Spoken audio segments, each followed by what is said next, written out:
আজকে এই প্রেস বার্তা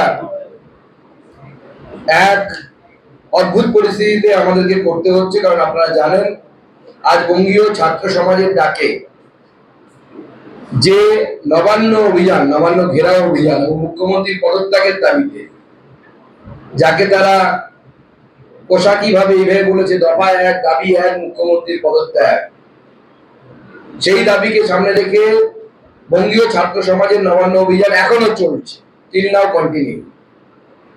এই আন্দোলনের পুলিশ জনতার উপরে এবং ছাত্র এবং ছাত্রদের পরিবারের লোকেদের উপরে লাঠিচার্জ করেছে, কাঁদানে গ্যাস ছুড়েছে এবং বহু জায়গা থেকে আমরা এরকম খবর পাচ্ছি ছাত্রদের মাধ্যমে যে পুলিশ ড্রাঙ্কেন অবস্থায় ছিল, তার নেশাগ্রস্ত অবস্থায় পুলিশের যারা কর্মচারী তারা ছিলেন এবং তারা অমানসিক অত্যাচার করেছে।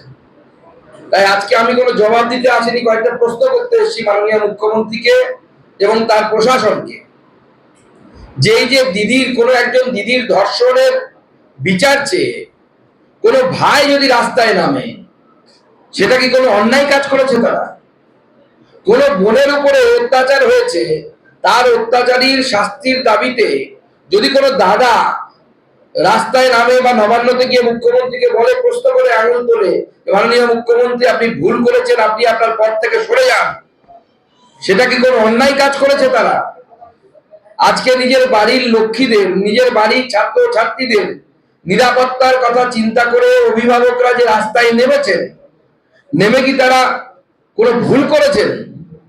কেন পুলিশ নিরস্ত্র এবং শান্তিপূর্ণ মিছিলের উপরে কেন পুলিশ লাঠিচার্জ করলো? কেন কাঁদানে গ্যাস ছুড়লো? এমনকি বয়স্ক মানুষ, মহিলারা পর্যন্ত ছাড় পায়নি। পুলিশ অজুহাত হিসেবে হয়তো বলবে যে পাথর ছুঁড়েছে, কোনো জায়গায় পাথর ছোড়ার ঘটনা পুলিশের লাঠিচার্জের আগে ঘটেনি। কেমিক্যাল মেশানো জল স্প্রে করা হয়েছে, এরকমও অভিযোগ আমরা ছাত্রদের কাছ থেকে পাচ্ছি, যে জল কামান দেখেছে পুলিশ। ছাত্রদের, নিরীহ ছাত্রদের একটি আন্দোলন, সেই আন্দোলনে পুলিশ কেমিক্যাল মেশানো জল স্প্রে করছে। এটা কি ধরনের আচরণ? আমাদের এই ছাত্র সমাজে বেকার যুবক যুবতী যারা, তারা কি বাংলায় জন্ম নিয়ে তারা কি কোনো ভুল করেছেন?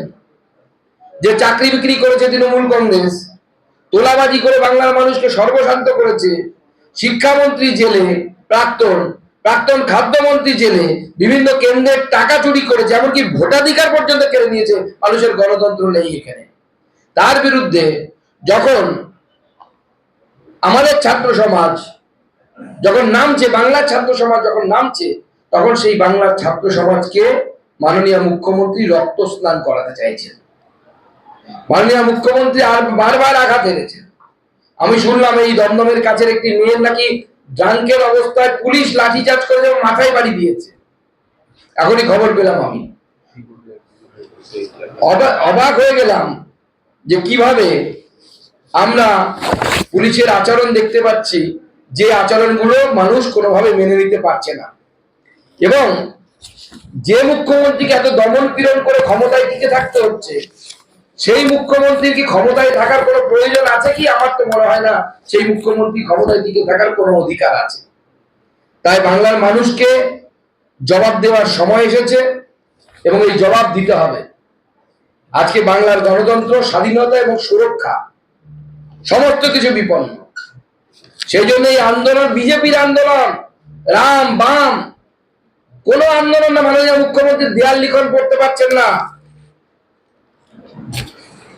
মাননীয় মুখ্যমন্ত্রী দেয়াল লিখন পড়তে পারছেন না। বাংলার সাধারণ মানুষের আন্দোলন। যে বাবাটি মনে করছে যে আমার বাড়ির মেয়েটি সুরক্ষিত নয়, সেই বাবার আন্দোলন। যে মা মনে করছে আমার বাড়ির মেয়েটি সুরক্ষিত নয়, আমার ছেলের ভবিষ্যৎ সুরক্ষিত নয়, চাকরি নেই, চাকরি চুরি হচ্ছে, তাদের আন্দোলন এই আন্দোলন। এই আন্দোলন জনগণের আন্দোলন, স্বৈরাচারীদের কাছ থেকে, স্বেচ্ছাচারী সরকারের কাছ থেকে বাংলাকে রক্ষা করার আন্দোলন। আজকে আমরা অবাক হয়ে যাচ্ছি পুলিশের আচরণ দেখে। এক ছাত্রের কাছে আমরা খবর পেলাম যে তার সহপাঠী একজন টিবোর্ডের কাছে সে দাঁড়িয়েছিল, তার পেটে টিয়ার গ্যাসের সেল না গুলি লেগেছে এখন আমরা বুঝতে পারিনি। তাকে হসপিটালে নিয়ে যাওয়া হয়েছে, সেই হসপিটালে নিয়ে গেলে ডাক্তার আগা বলবে যে কি পরিস্থিতি তৈরি হয়েছে, আদৌ কি গুলি লেগেছে না টিয়ার গ্যাসের সেল লেগেছে।